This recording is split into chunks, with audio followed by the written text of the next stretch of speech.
They went to Chicago seeking a man to manage the company and, if possible, salvage something of his dwindling assets. I was sent to Wyoming to survey the situation.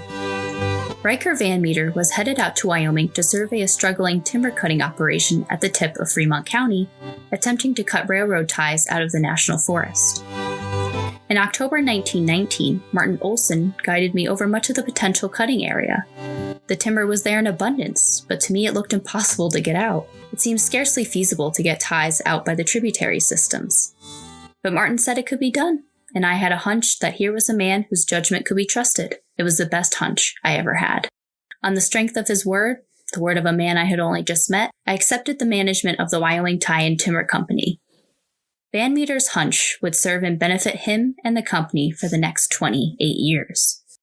Welcome to the Rediscover the Winds podcast, a podcast by the Fremont County Museums. With museums in Du Bois, Riverton, and Lander, the Fremont County Museum System is committed to collecting, preserving, and interpreting the stories of Fremont County and the Wind River area.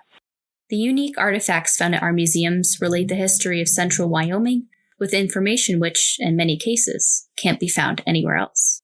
With the Rediscover the Winds podcast, we hope to bring some of that history to you, wherever you are listening. Last episode, we talked about the complex and controversial opening of the Wind River Reservation. We looked at how pressure from white settlers led to the reduction in size of the Shoshone Reservation, now known as Wind River. This episode will explore the story of railroad ties in Fremont County. The railroad paved the way long before automobile roads did across the United States, linking communities and enabling movement across the country. After the Civil War, the railroad pushed west, linking both coasts and encouraging immigrants to seek their futures in the West. Building and maintaining the railroad itself was a tall order. The engines demanded coal to feed them, iron for their rails, and to hold the rails together, ties. Each railroad tie needed to be exactly between 7 and 8 inches wide and 8 feet long, moved by the very railroad cars that relied upon them to build new track, and approximately every 5 to 10 years, ties needed to be replaced. Every mile of railroad track needed around 3,000 ties to support it, so the demand for railroad ties was intense. The railroad arrived in Fremont County quite late. The Chicago and Northwestern Railroad extended from Casper, Wyoming in 1906 to Lander. With the arrival of the railroad came the establishment of the town of Riverton, and heightened demand for ties on the new extension. It was well known that the Shoshone National Forest was full of tall pine trees, perfect candidates for railroad ties. However, the trees in the railroad were separated by over 80 miles. Building a successful tie industry in Fremont County would not be easy. Ultimately, Wyoming Tie and Timber would successfully float hundreds of thousands of ties down the Wind River every year until 1947. Servicing nearly 700 miles of track across Wyoming and South Dakota, establishing one of the largest tie industries in the nation, cutting, moving, and treating every tie for well over 20 years at the zenith of America's railroads. The earliest efforts at building a tie industry were not successful. The Wind River Timber Company tried cutting logs around Brooks Lake on Togatee Pass, driving them from the origin of the Wind River to Riverton. However, this route included several steep waterfalls and canyons, severely damaging any ties sent down. Establishing a tie drive required the river in Riverton to be ready to receive ties and get them into the yards without the logs floating by. William H. Billy Mack McLaughlin was the superintendent of the company, and it was by his design that the ties stayed in Riverton. To corral the ties, he created a system of islands and booms to divert the main channel river, funneling ties into conveyor belts. The belt sorting system and feeding system were also his creations. McLaughlin designed this system after signing on with the company in 1913, preparing it for the first tie drive down the Wind River. The following spring, ties were successfully driven down the Wind River. Through the prior winter, tie hacks, woodcutters, experienced at cutting ties, many of whom were Scandinavian immigrants, headed up the Wind River Valley, establishing a timber camp, and began cutting. 35,000 ties were floated down the Wind River during the first tie drive in the summer of 1914, ending in Riverton, where the ties were removed from the river using McLaughlin's contraptions, dried, processed, and sent down the railroad. The following year, the company changed ownership and name, becoming Wyoming Tie and Timber. It would retain this name for the next 30 years. A Norwegian immigrant, Martin Olsen, was called to help with the tie drive in 1916. An able tie hack, he was quickly recognized for his ability to work with men and arrived in the upper Wind River Valley when called to salvage a bad river drive. He resolved the problem so well that Wyoming Tie and Timber asked him to stay on as a woods boss, overseeing all tie hacking operations for the following 30 years, ensuring that the tie business was a success. However, the company still had not figured out how to best monetize the woods, and by 1919, Wyoming Tie and Timber's assets were yet again dwindling. Denver bankers invested in the company went to Chicago. Riker Van Meter was sent to survey the situation. Martin Olsen showed him around and assured that, despite the apparent challenges, he would make the operation a success. Said Van Meter, "I had a hunch that here was a man whose judgment could be trusted. It was the best hunch I ever had." On the strength of his word, the word of the man I had only just met, I accepted the management of the Wyoming Tie and Timber Company. Riker Van Meter would helm Wyoming Tie and Timber until 1947. Van Meter managing the business, Olsen as woods boss, and McLaughlin overseeing the tie yards together ensured the success of Wyoming Tie and Timber until its sale in 1947. During the First World War, the railroads were nationalized, shifting priorities away from railroad maintenance. At the end of the war, the railroads were once again privatized, and as a result, the tie industry grew rapidly through the 1920s. From 1919 to 1927, there were two tie camp headquarters. The first was where the Triangle Sea Guest Ranch is today, north of Du Bois. In the early 1920s, harvestable timber had been exhausted and tie cutting headquarters moved north to the very end of the Junora Valley. To move ties into the Junora Creek and the Wind River, tie hacks used log flumes, V-shaped trenches that funneled water and ties down to more navigable waterways, bypassing tributary creeks that were too rocky or small. Filled with water, the troughs would ferry ties with ease to the next waterway. The Junora tie camp formalized its status with a post office. However, as the demand for ties grew, the woods boss, Martin Olsen, knew that the forest would soon be exhausted and the camp would need to move elsewhere. Olsen already knew where to find abundant timber. On the opposite side of the Wind River Valley, the Union Pass area was ripe with timber, Warm Springs Creek flowing into the Wind River and connecting the mountain to the valley below. However, like the initial tie cutting attempts by Brooks Lake, the problem of a steep canyon and the damage it would do faced Wyoming Tie and Timber. The water of Warm Springs Creek plummeted over 2,000 feet down to the valley floor, certain to damage any falling ties, and there were yet no navigable roads up the mountain to Warm Springs Creek Valley. Olsen began solving the problem by constructing a road. A hired road engineer looked at Warm Springs Canyon and deemed a road up the sheer side impossible. However, Martin Olsen was not deterred, and instead hired a man with a bulldozer and laid out the road walking ahead of the bulldozer himself. 2 years later, the road was complete. Materials could finally be moved and camps established in the Warm Springs Valley. However, ties still could not be moved off the mountain without the precipitous fall down the canyon. Instead, camps and material were procured for the next operation, the flumes. As early as 1919, Olsen had been planning the system he would use to move ties out of Warm Springs Valley. He envisioned a system of V-shaped flumes that floated ties down narrow channels towards their destination waterway. Engineers and a construction company from Spokane, Washington, built the flume using Olsen's design for it.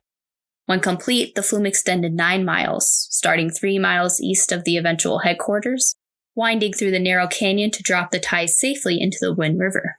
Each section of the flume was built by floating the needed wood down to the next section to build. First, long, straight logs were dropped to the bottom of the canyon and raised, building a trestle to support the flume. Cross timber beams built up a base for the flume.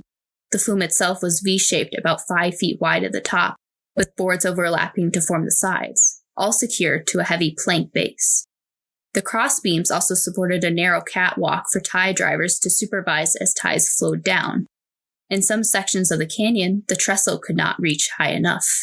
Instead, steel cables anchored to the canyon supported the flume. Along the catwalk was a telephone line and several calling stations, all to keep drivers informed of the status of ties. Additionally, smaller flumes supplied water when it was in short supply, keeping the main flume filled to the brim. In 1928, the flume was completed, and Thai camp headquarters were moved up to Warm Springs Creek. This would remain the center of Thai operations until 1947, when the company sold. The entire headquarters consisted of the store, cookhouse, school, hay barns, storehouses, laundry, blacksmith shop, and various residential buildings. The headquarters camp, however, was not where most of the Thai hacks lived. Instead, streams in the area hosted tributary log flumes and satellite camps, each equipped with their own bunkhouses, cookhouses, and stables. These smaller camps would move when necessary to follow the available lumber. Bunkhouses were often rough and utilitarian, owing to their temporary nature. Some Thai hacks would live out on their own, up to half a mile away from the satellite camps, only returning on occasion for supplies. The Thai hacking industry was not immune to progress, and by the 1930s, change was coming. Portable sawmills powered by gasoline were slowly introduced to the Upper Wind River. These mills were operated by 2 to 3 men, put up and taken down in just a day. Portable sawmills could be easily moved to the timber stand where cutting was taking place, deconstructed and reassembled in the new location. By 1936, the gasoline sawmills had taken over the majority of the tie cutting, with only a few of the skilled tie hacks continuing by hand. In the 1940s, the sawmill took over all tie cutting operations. On Snowshoe Creek, at a camp known as the Old Man's House, semi-retired tie hacks could live and cut as many ties as they wanted in a day. With the start of the Second World War, the tie industry was faced with an extensive labor shortage and an influx of demand for replacement ties. Many of the original tie hacks had aged out of the occupation, and younger men contributed to the war effort instead. However, the railroads were in high demand to move material and personnel around the country, meaning that maintenance of the tracks was more important than ever. Additional labor was sourced from an unusual place. Prisoner of war camps had been established around the United States, including Camp Scotts Bluff in Nebraska. Various contractors could request prisoners for their workforce, including in the timber industry. Riker Van Meter contracted around 140 German prisoners of war in 1944. Ultimately, they cut logs with sawmills and aided in both the 1944 and 1945 tie drives down the Wind River. The POW camp was built specifically for the prisoners and their guards, with a barbed wire fence encircling the whole compound, hidden away in the woods. The camp used wood-framed tents. Each tent housed a wood-burning stove at the center, with 4 POWs assigned per tent, arguably better conditions than some of the tie hacks had operated under in prior decades. During the day, POWs would work the portable sawmills, cutting trees with 2-man saws, and loading ties on trucks to be driven down the Wind River. The prisoners of war were willing to complete the work and treated extremely well. Multiple former prisoners recounted opportunities to hike and swim in their leisure time. Working with civilian contractors, they were given Saturdays and Sundays off work. One former POW, Rudolf Reichel, fondly recalled his time at Camp Du Bois, experiencing the romantic West, seeing real cowboys and herds of cattle passing by. Reichel stated, "It was a special kind of romanticism for me to have lived up there among the loggers, cut off from the outside world." The work was not easy, with little free time after the workday. The camp was not immune to the dangers of log cutting either, with one death occurring during a tree cutting accident and several other serious incidents that required medical attention. Nonetheless, many prisoners remember their time at the camp fondly. There were no reported escape attempts in the approximately 18 months that the camp operated. With the end of the war and the cutting season, the camp was dismantled in 1946, and the final 30-some prisoners were sent home. By the 1940s, change was coming to the tie industry. By then, almost all tie production was completed by gas-powered sawmills, with only a handful of tie hacks living in the Old Man's Home camp, hand-hewing around 5,000 ties a year. The tie flumes, engineering marvels in their own right, were not bearing the decades well. As the wood aged and dried, space between planks became more prominent, copious amounts of water leaked through, mud packed in to close the gaps. However, over time, stopgap measures became less effective and other technologies improved. In 1942, the Warm Springs Canyon flume was abandoned in favor of loading the ties on trucks and driving them down to the Wind River. Rather than drivers manually pulling the logs in, bulldozers pushed the ties into the water. 1947 spelled the true end of the tie hack era in the Wind River Valley. Following the final tie drive in 1946, the company sold to J.N. Fisher, a Wisconsin businessman.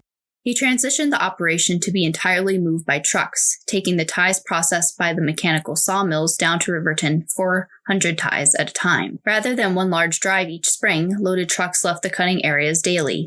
As the railroads themselves became less important to transportation across the country, the tie cutting also slowed down. While Du Bois continued to host lumber operations in the town throughout the 1980s, the massive industry of cutting railroad ties in the region was all but over. Throughout the tie cutting era, transforming a pine tree in the woods to a tie ready to be replaced on over 700 miles of railroad track was a process that spanned almost the entirety of Fremont County. A tie's journey began with a pine tree. Mature trees that could be cut were marked by Forest Service rangers, either by slashing away the bark or stamping U.S. in the tree, or with a special nail marked U.S. hammered near the base of the tree. Most hacks were even more selective, only picking out trees that could be used to cut 3 to 5 8-foot ties. The tree was cut down, all limbs removed, and then it was sliced into 8-foot lengths. The hack chopped or scored down the side of the log with a broad axe, each cut reaching to the same depth down the length. Following the line of the scoring, the hack cut off the chips with his broad axe, leaving a perfectly smooth face. He repeated this process on the other side of the tie after turning it with a cant hook, ensuring that it was the proper width for a railroad tie. Bark was peeled from the remaining faces of the tie, and each hack would leave his mark on his tie, piled up for inspection.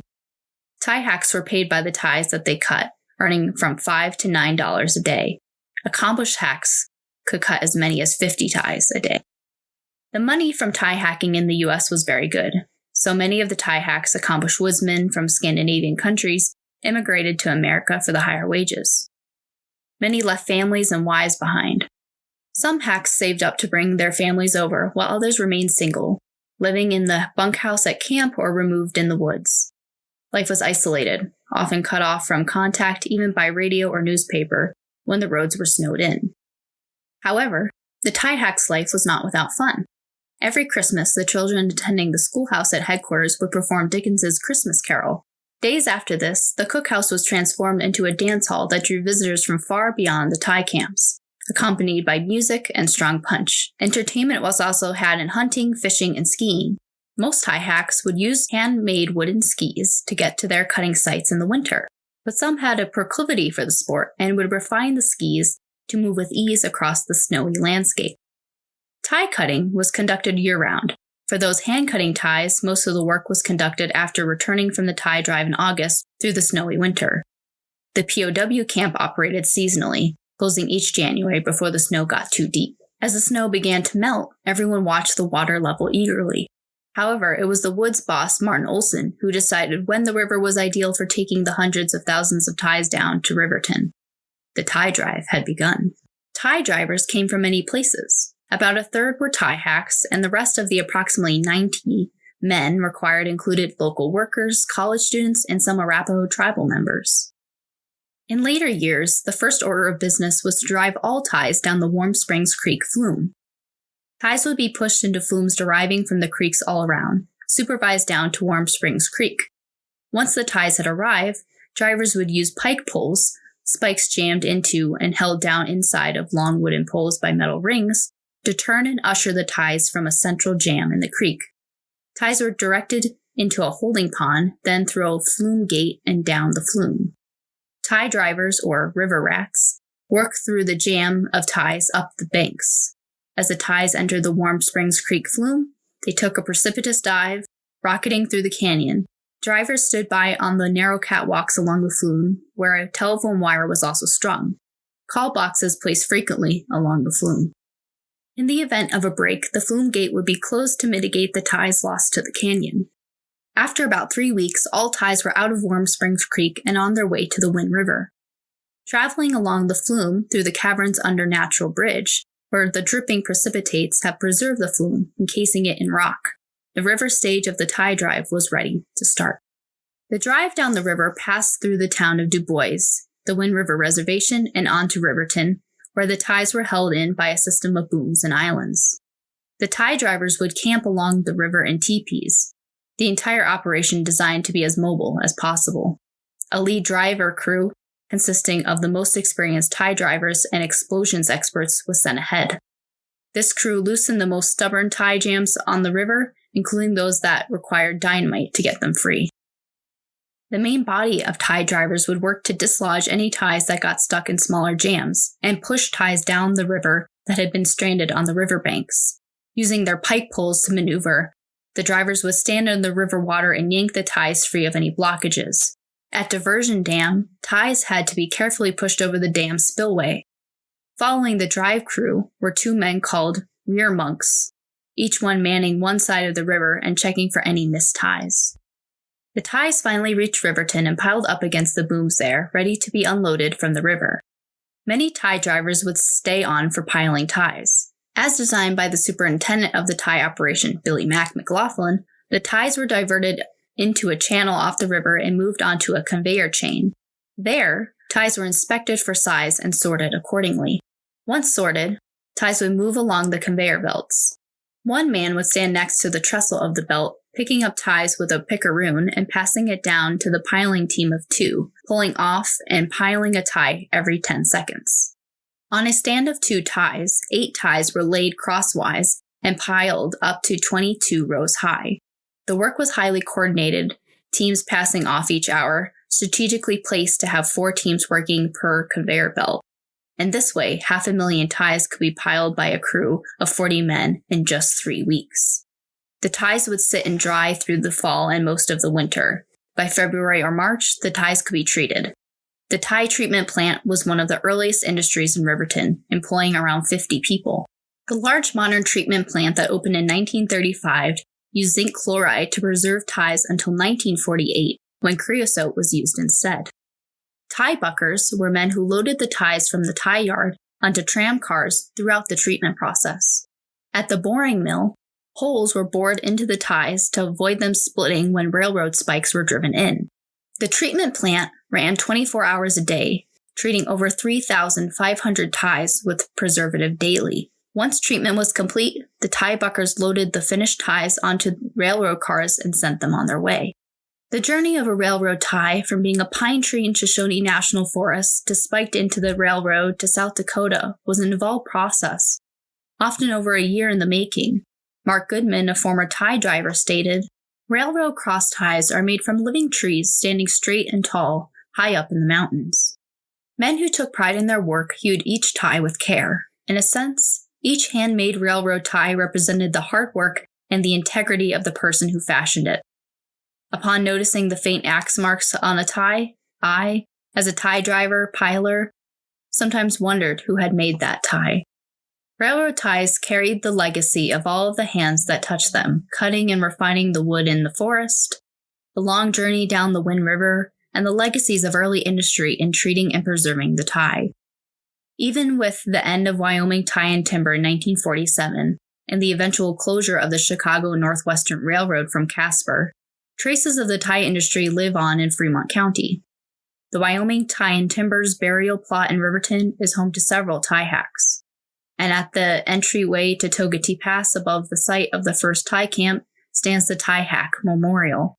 Carved out of the limestone by Boris Gilbertson, son-in-law to the company president Riker Van Meter, the memorial honors all of the people who made the tie industry in the Wind River Valley viable, especially those dedicated tie hacks who lived out the winters in the isolation of the national forest, hand-hewing railroad ties with only a few tools, one tree at a time.